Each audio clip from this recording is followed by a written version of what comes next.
Novak Djokovic will not compete at the Indian Wells after failing to get special permission to enter the United States.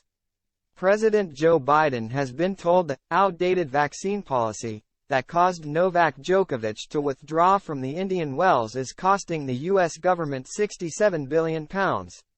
World number 1 Djokovic will not compete at the Masters 1000 tournament this week after his application for special permission to enter the United States was rejected. The Serbian icon is perhaps the most high-profile athlete unvaccinated against COVID-19 but had applied to the U.S. government for a waiver that could have seen him make his return to one of the most prestigious events on the tennis calendar. However, U.S. travel rules state that international visitors need to have proof of vaccination until at least April 10, and Djokovic's last-ditch attempts for a special early entry have failed. Djokovic's absence from the Indian Wells is a significant blow for tournament officials in California and has sparked huge backlash from tennis fans as the U.S. continues to uphold its strict travel policy. U.S. Travel Association President and CEO Jeff Freeman has now accused the U.S. of an unforced error, as he used Djokovic's travel ban as an example of the impact Biden's antiquated policy is having on the country's economy. Freeman's statement read,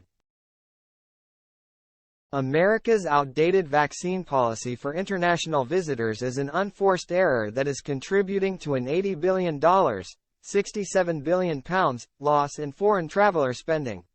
Novak Djokovic is merely one of millions of travelers deterred from visiting the United States due to a well-intended but antiquated policy. It is well past time for the United States to join with its peers in Europe, Australia and elsewhere and remove pandemic vaccine requirements for our international guests." Only a matter of days ago, the United States Tennis Association, USTA, and the US Open issued support for Djokovic, claiming they were hopeful they would see him compete at the Indian Wells in California. A US Open tweet on Friday read, "Novak Djokovic is one of the greatest champions our sport has ever seen. The USTA and US Open are hopeful that Novak is successful in his petition to enter the country,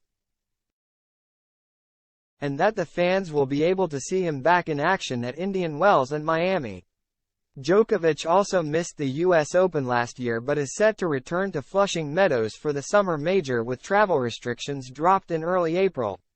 The 35-year-old, who won his 22nd Grand Slam title at the Australian Open in January, has reiterated that he would rather skip major tournaments than have a COVID vaccination.